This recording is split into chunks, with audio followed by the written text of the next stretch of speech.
অবশেষে চাপের মুখে ভারত ছেড়েছেন বাংলাদেশের সাবেক প্রধানমন্ত্রী শেখ হাসিনা।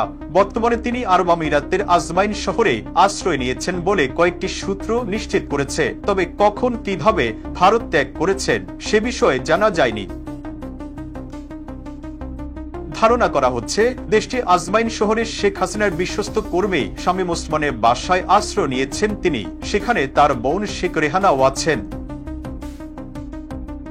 এর আগে গত 5 আগস্ট দেশ ত্যাগ করে ভারতে পালিয়ে যান শেখ হাসিনা।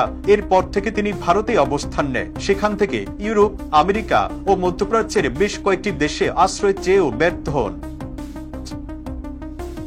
এর আগে সংযুক্ত আরব আমিরাতে শেখ হাসিনা আশ্রয় চাইলে দেশটি রাজি হয়নি। ব্রিটেন, যুক্তরাষ্ট্র ও মধ্যপ্রাচ্যের অন্যান্য দেশগুলো শেখ হাসিনাকে আশ্রয় দিতে অস্বীকার জানায়। তবে এখন কোন প্রেক্ষাপটে এবং কি শর্তে আজমাইন শহরে শেখ হাসিনাকে আশ্রয়ের অনুমতি দিয়েছে সে সম্পর্কেও সুনির্দিষ্ট কোনো তথ্য পাওয়া যায়নি।